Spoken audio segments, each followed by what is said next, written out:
அனைவருக்கும் வணக்கம். மகர ராசிக்காரர்களுக்கு 3 மற்றும் 12ஆம் இடத்தின் அதிபதியாக இருக்கக்கூடிய குரு மிகவும் வலுவாக சுகஸ்தானத்திலிருந்து பஞ்சமஸ்தானம் ஆகிய 5ஆம் இடத்திற்கு வருகிறார். எனவே இனிமேல் தான் மெயின் பிக்சரே என்று சொல்லக்கூடிய வகையிலும் நம்ம ராசிக்கு இப்படி ஒரு அதிர்ஷ்டமா என்று வியக்கக்கூடிய வகையில் 7.5 சனியின் இறுதி காலகட்டத்தில் இருக்கக்கூடிய மகர ராசிக்காரர்களுக்கு குரு பயிற்சி மிகப்பெரிய அளவில் தித்திப்பான ஒரு குரு பயிற்சியாக அமைகிறது. எனவே 7.5 சனியில் முதல் 6 ஆண்டுகளுக்கு மேலாக சந்தித்த பல சிரமங்கள் விலகி இழந்த சொத்துக்களை மீட்பதோடு மட்டுமல்லாது மகிழ்ச்சியை இரட்டிப்பாகக்கூடிய யோகத்தை குரு பகவான் உருவாக்கி கொடுக்கிறாருங்க. ஏனென்றால் குரு பார்க்கின் கோடி நன்மை என்று சொல்லக்கூடிய வகையில் குருவின் சுப பார்வை ஜென்ம ராசிக்கு மிகவும் அபரிவிதமாக மகர ராசிக்காரர்களுக்கு கிடைப்பது நிச்சயமாக ஒரு மிக சிறந்த தருணமாக பார்க்கப்படுகிறது. அது மட்டுமல்லாது 9, 11 ஆகிய இடங்களையும் மிகவும் வலுவாக பார்க்கிறாருங்க. எனவே குரு பகவானுடைய சுப பார்வையால் பல்வேறு வகையான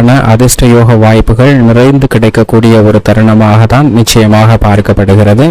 2024-25 குரு பெயர்ச்சி ராசிக்கு இப்படி ஒரு அதிர்ஷ்டமா? இனிமேல் தான் மெயின் பிக்சரே என்று சொல்லக்கூடிய வகையில் பல மாறுதல்களை ஏற்படுத்துகின்றன. ஏனென்றால் முழு சுபகிரகமாக இருக்கக்கூடிய குரு தனது பகை கிரகமாக கருதக்கூடிய சுக்கிரனின் ஆட்சி வீட்டில் நுழைகிறார். குருவின் பார்வையில் தான் சுக்கிரன் பகை கிரகமாக பார்க்கப்படுகிறார். ஆனால் சுக்கிரனின் பார்வையில் சுக்கிரன் குருவை தன்னுடைய குருவாக தான் பார்க்கிறார். தனது சமபலம் வாய்ந்த ஒருவராக தான் பார்க்கிறார். எனவேதான் இந்த குரு பயிற்சி ஒரு மிக முக்கியமான ஒன்றாகவும் நம்ம ராசிக்கு இப்படி ஒரு அதிர்ஷ்டமா என்று வியக்கக்கூடிய வகையில் பல மாறுதல்கள் கிடைப்பதற்கான வாய்ப்பும் உருவாகிறது. அதிலும் குறிப்பாக குரு பார்க்கின் கோடி நன்மை என்று சொல்வார்கள். அப்படிப்பட்ட குரு பகவானுடைய சிறப்பு பார்வை பல்வேறு இடங்களை வலுப்படுத்துவதால் அபரிவிதமான யோகம் நிச்சயமாக உண்டு. நவகிரகங்களிலே குரு, சனி மற்றும் செவ்வாய்க்கு மட்டும்தான் இது போன்ற சிறப்பு பார்வை உண்டு. அதிலும் குரு பகவானுடைய சுப பார்வை என்பது பல்வேறு வகையான சிக்கல்களை விலக்கி கோடி நன்மை நிறைந்து கொடுக்கக்கூடிய ஒரு அற்புதமான பார்வையாக பார்க்கப்படுகிறது. என்றால் குரு பார்வையால் கோடி நன்மை கிடைக்கும் என்று சொல்லக்கூடிய வகையில் நவ கிரகங்களிலே மிக குறுகிய காலகட்ட சஞ்சார அமைப்பு கொண்டவர் என்றால் நிச்சயமாக அது சந்திரன் மட்டும்தான். மிக நீண்ட தூரத்தை பயணமாக கொண்டவர் சனி பகவான்.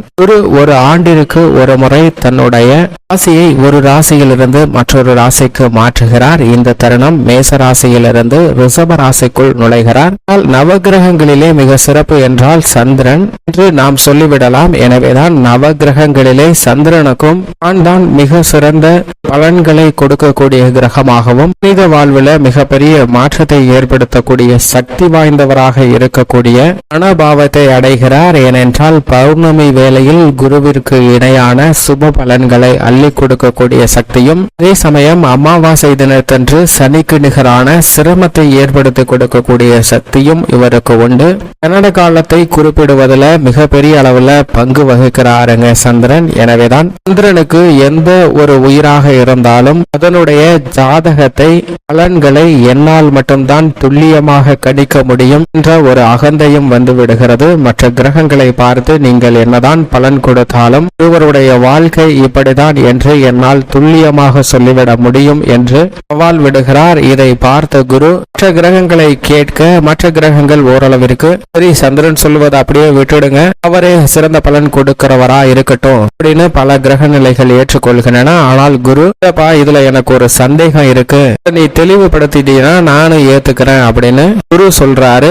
சரி உங்களுடைய சந்தேகத்தை கேளுங்க, நான் அதை நிவர்த்தி பண்ணி சக்தி வாய்ந்தவன் என்று நான் நிரூபிக்கிறேன் அப்படின்னு சந்திரன் சொல்ல உடனே குரு ஜாதகம் ஒன்றை எடுத்து கொடுத்து ஜாதகத்தினுடைய பலனை துல்லியமாக கணக்கிட்டு சொல்லு என்று சந்திரனை கேட்கிறார். சந்திரனும் அந்த ஜாதகத்தை வாங்கி நவகிரகங்களின் அமைப்பையும் அலசி ஆராய்ந்து பார்த்து ஜாதகத்தினுடைய பலனை தெரிவிக்கிறார். அதிலும் ஜாதகத்தில் பிறந்த குழந்தை தனது ஒரு வயது முடிவதும் போது தொட்டிலில் உறங்கிக் கொண்டிருக்கக்கூடிய வேளையில் இந்த தொட்டில் மேல் வரக்கூடிய ஒரு பாம்பு இந்த குழந்தையை கடித்து விடும். அந்த குழந்தையை கடித்து விட்டதால் இந்த குழந்தையின் உயிரானது பிரிந்துவிடும். அதே போன்று தொட்டிலில் உள்ள கம்பியில் வெளியேற முடியாமல் சிக்கி இந்த பாம்பு என்ற ஜீவராசியும் மடியக்கூடிய ஒரு தருணமாக பார்க்கப்படுகிறது. இந்த ஜாதகத்தின்படி 2 உயிர்கள் பிரிய போகின்றன என்று சந்திரன் தெரிவிக்கிறார். மனிதர்கள் மட்டுமல்ல, அனைத்து ஜீவராசிகளுக்கும் உள்ள பலனை மிக தெளிவாக எடுத்துரைக்கிறாருங்க.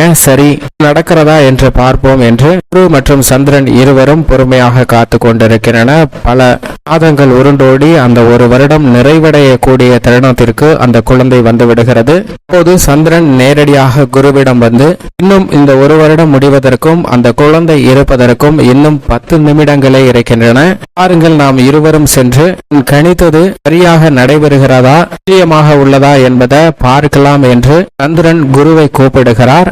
ஆனால் குருவோ அதற்கு மறுப்பு தெரிவிக்கிறார். ஏனென்றால், அப்பா, ஒரு நல்ல சுப நிகழ்வாக இருந்தா ரொம்ப மகிழ்ச்சியா போய் பார்க்கலாம், நீனோ இன்னும் 10 நிமிஷத்துல அந்த குழந்தை இறந்து போக போகுது அப்படின்னு சொல்ற, அதனால நான் வரல, என்ன நடக்குதுன்னு நீனே போய் பார்த்துட்டு வந்து என்கிட்ட சொல்லுப்பா அப்படின்னு சொல்லி குரு சொல்ல, சந்திரன் அதற்கு விடாப்பிடியா அடம்பிடிக்கிறாரு. மற்ற கிரக நிலைகள் என்னை வலுவானவன், சக்தி வாய்ந்தவன் என்று ஏற்றுக்கொண்டு விட்டனர். ஆனால் நீங்கள் மட்டும்தான் என்னை கருத்தும் சந்தேகத்தையும் தெரிவித்து ஒரு பரீட்சையும் இப்படி ஏற்படுத்திருக்கீங்க, அதனால நீங்க வந்தாதான் நான் போவேன் அப்படின்னு சந்திரன் ரொம்பவே அடம் பிடிக்கிறாருங்க குரு கிட்ட.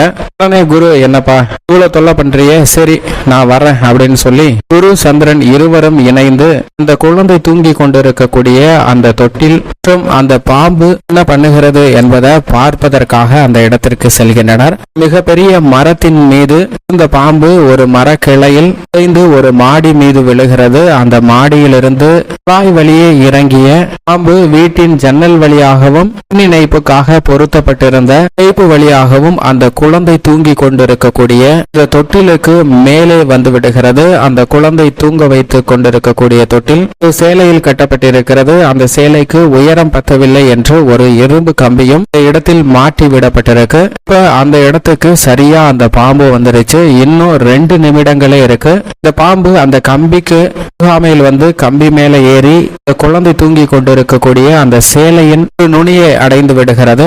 அடைந்து விடும் போது குழந்தை சேலை நுனியை பார்க்கும் போது ஏதோ விளையாட்டு ஜாமான் செய்வது போன்று தெரிய அந்த குழந்தை பார்த்து சிரித்து கொண்டே அந்த பாம்பிடம் விளையாடி கொண்டிருக்கிறது.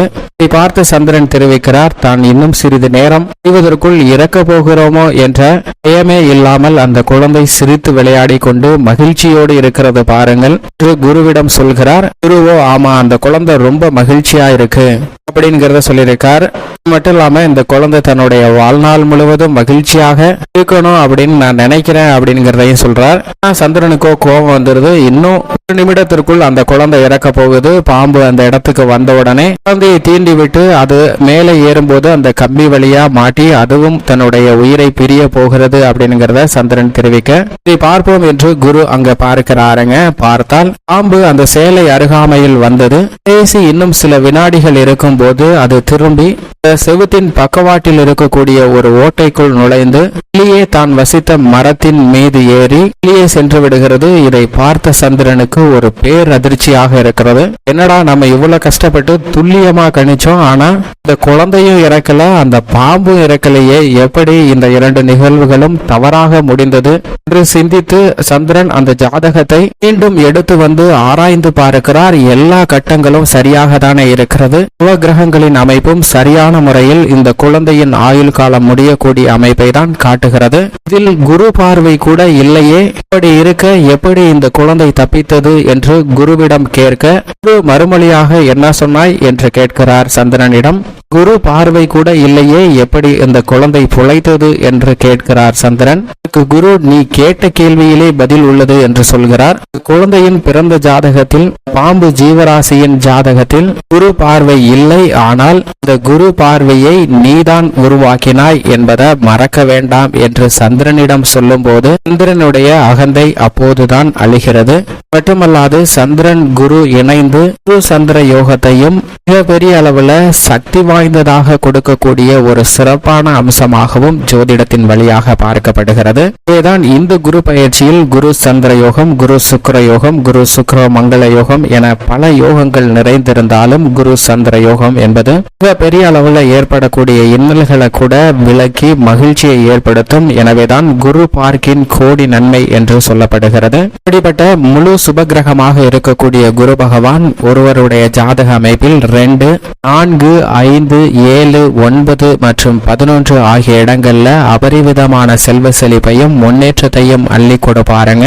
ஆனால் அதே சமயம் ஜென்மத்தில் அமரும் போது சில சிரமம் ஏற்படுவதற்கான வாய்ப்பு உண்டு. ஏனென்றால் ராமர் வனவாசம் சென்றது குருவின் சஞ்சார காலகட்டம் ஜென்மராசியில் அமர்ந்திருந்த போதுதான். அதுபோன்று தெய்வங்களுக்கே அதுபோன்ற சில சிரமங்கள் ஏற்படும் போது சாதாரண மனிதர்களாக இருக்கக்கூடியவர்களுக்கும் நிச்சயமாக சிரமம் உண்டு. ஆனால் முழு சுபகிரகமாக இருக்கக்கூடிய குரு ஜென்மத்திலோ விரயத்திலோ அஷ்டமத்திலோ அமர்ந்தாலும் பெரிய அளவிற்கு பாதிப்பு ஏற்படாது. ஏனென்றால் அவரிடம் இருந்து கிடைக்க வேண்டிய நன்மைகள் தடைபடுமே தவிர நிச்சயமாக குருவிடம் இருந்து எந்தவிதமான தோஷங்களும் பாதிப்பும் வராது என்பதுதான் யதார்த்தமான உண்மை. அந்த வேளையில் மற்ற கிரகநிலைகளின் அமைப்பு சரியாக இல்லை என்றால் மட்டும்தான் சிரமத்திற்கு உள்ளாக வேண்டிய ஒரு சூழ்நிலை ஏற்படும். மற்ற கிரகநிலைகள் வலுவாக இருந்தால் குருவிடமிருந்து நிச்சயமாக நல்ல பலன்கள் அவருடைய சுப பார்வை மூலமாக கிடைக்குங்க. சஞ்சார அமைப்பு சரியாக இல்லை என்றாலும் கூட குருவின் சுப பார்வையால் கோடி நன்மையை பெறுவதற்கான யோகம் நிச்சயமாக உண்டு.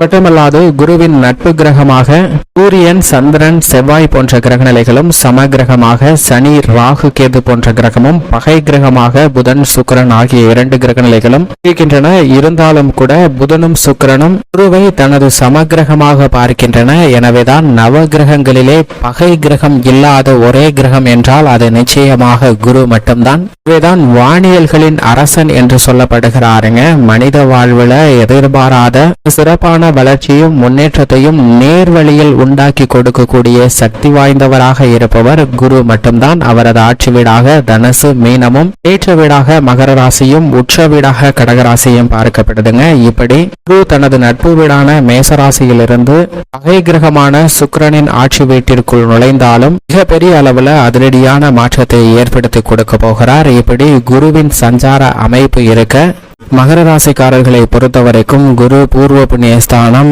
என்று சொல்லக்கூடிய 5ஆம் இடமாகிய பஞ்சமஸ்தானத்திற்கு வந்திருப்பது 7.5 சனியின் இறுதி காலகட்டத்தில் இருக்கக்கூடிய மகர ராசிக்காரர்களுக்கு ஒரு சிறப்பான தருணமாக 2024-25 அமைய போகிறது என்பதை தெளிவாக உறுதிப்படுத்துகிறாருங்க. ஏனென்றால் சனி அது சனியாக அமர்ந்திருந்தாலும் கூட ராகு 3லும் கேது 9லும் இருப்பது நல்ல ஒரு கிரக அமைப்பாக பார்க்கப்படுகிறது. எனவே குருவினுடைய இந்த மாறுதல் மிக பெரிய அளவில் மகர ராசிக்காரர்களுக்கு முன்னேற்றத்தை அள்ளி கொடுக்கக்கூடிய ஒரு சிறந்த அமைப்பாக பார்க்கப்படுகிறது. குருவின் நீச்ச வீடாக மகர ராசி இருந்தாலும் கூட கோல்சாரா விதியின் அடிப்படையில் நிச்சயமாக மிக சிறந்த முன்னேற்றத்தையும் வளர்ச்சியையும் அபரிவிதமாக பெற்றுத்தர போகிறாருங்க. எனவே இந்த தருணத்தை சரியான முறையில மகர ராசிக்காரர்கள் பயன்படுத்திக் கொண்டால் குடும்ப ரீதியாக ஒற்றுமை அதிகரிக்கும். பூர்வீக சொத்துக்கள் ரீதியான பல பிரச்சனைகள் உங்களை விட்டு விலகும். தினம் தினம் சந்தித்து வரக்கூடிய மன வருத்தம், வேதனை விலகி மகிழ்ச்சி பெறுவதற்கான யோகம் நிச்சயமாக உண்டு. பண விரயம் கட்டுக்குள் வரும். இந்த தருணத்தில் புதிய முதலீடுகள், அசையும் அசையா சொத்துக்கள்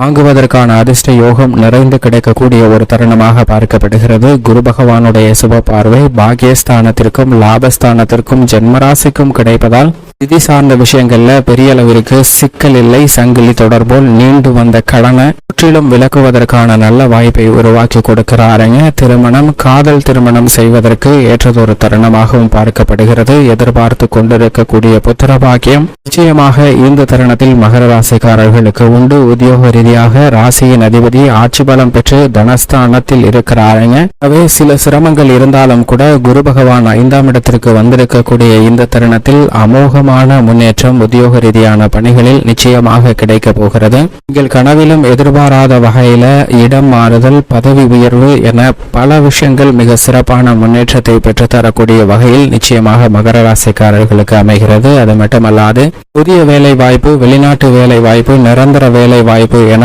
பல அதிரடியான இன்ப செய்திகளை குவிக்கக்கூடிய ஒரு தருணமாகவும் உத்தியோகம் சார்ந்த விஷயங்கள் நிச்சயமாக மகர ராசிக்காரர்களுக்கு அமைகிறது. நம்ம ராசிக்கு இப்படி ஒரு அதிர்ஷ்டமா என்று வியக்கக்கூடிய வகையில் பல மாறுதல்கள் 7.5 சனியின் இறுதி காலகட்டத்தில் உண்டு. தொழில்துறையில் நியாயமற்று இருந்த போட்டிகள் அனைத்தும் விலகுகிறது, லாபம் உயர்கிறது. திட்டமிட்டபடியே புதிய ஒப்பந்தங்கள் மிகப்பெரிய அளவில் மனநிறைவை கொடுக்கின்றன. எந்த பிரச்சனையாக இருந்தாலும் அவற்றை சிறப்பாக கையாளக்கூடிய அனுபவமும் பக்குவமும் நிறைந்து கிடைக்கிறது. எனவே பல தடைகள் மிக அற்புதமாக விலகி முன்னேற்றத்தை பெற்று தரக்கூடிய இனிமையான தருணமாக பார்க்கப்படுகிறது. கலைத்துறை ரீதியான பணிகளில் சுக்கிரனும் மிக சாதகமாக இருக்கக்கூடிய இந்த வேளையும் நிச்சயமாக எதிர்பார்த்தபடியே உங்களுக்கு புகழ் அதிகரிக்கும். விருதுகளை பெறக்கூடிய அளவிற்கு உங்களது திறமை நிச்சயமாக வெளிக்கொணரக்கூடிய ஒரு தருணமாக பார்க்கப்படுகிறது. சினிமா துறை, நாட்டியத்துறை, கலைத்துறை, நாதஸ்வர வித்துவான்கள், வில்லுப்பாட்டு கலைஞர்கள் என கலைத்துறை ரீதியான பணிகள் எதுவாக இருந்தாலும் அதில் மிகப்பெரிய அளவில் உச்ச வளர்ச்சியை பெறுவதற்கான யோகம் நிச்சயம் மகர ராசிக்காரர்களுக்கு உண்டு. அரசியல் சார்ந்த பணிகளில் மிக சிறப்பான வளர்ச்சியும் முன்னேற்றத்தையும் பெறக்கூடிய இனிமையான தருணமாக பார்க்கப்படுகிறது. 7.5 சனியின் இறுதி காலகட்டத்தில் வெற்றி மீது வெற்றி குவியக்கூடிய வாய்ப்பு அரசியல் சார்ந்த பணிகளில் மிகவும் விபரீதமாக உண்டு என்பதை தெளிவாக உறுதிப்படுத்துகிறார் குரு. மகர ராசிக்காரர்களுக்கு மாணவர்களின் கல்வியில் நல்ல முன்னேற்றமும், விவசாயம் சார்ந்த பணிகளில் விளைச்சலும் வருமானமும் அதிகரிக்கும். புதிதாக நிலம், வீடு, வாகனம் வாங்கக்கூடிய அதிர்ஷ்ட யோக வாய்ப்புகள் நிரம்பி கிடைக்கின்றன. பெண்மணிகளை பொறுத்த வரைக்கும் குரு 5ஆம் இடத்திற்கு வந்திருப்பது அமோகமான மகிழ்ச்சியையும் முன்னேற்றத்தையும் பெற்றுத்தரக்கூடிய ஒரு சிறந்த கிரக மாறுதலாக பார்க்கப்படுகிறது. குரு பகவானுடைய சுப பார்வை ஜென்மராசிக்கும் கிடைப்பதால் பெண்மணிகள் எண்ணக்கூடிய நினைக்கக்கூடிய காரியங்கள் அனைத்தும் அப்படியே நடைபெறும். நீங்கள் நினைத்தபடியே நடைபெறுவதால் மகிழ்ச்சி இரட்டிப்பாகும். யோகத்தின் உச்சியை தொடர்வதற்கான வாய்ப்பும் மிகவும் அபரிவிதமாக மகர ராசிக்கார பெண்மணிகளுக்கு உண்டு. மேலும் சாதகமாக மாற்றிக்கொள்ள நிச்சயமாக குரு பயிற்சி துவங்கியவுடன் ஆலங்குடி திருத்தலம் சென்று குரு பகவானை ஒருமுறை தரிசித்து பாருங்கள். நிச்சயமாக நல்ல பலனும் முன்னேற்றமும் மகர ராசிக்காரர்களுடைய வாழ்வில் தித்திப்பாக கிடைக்கும்.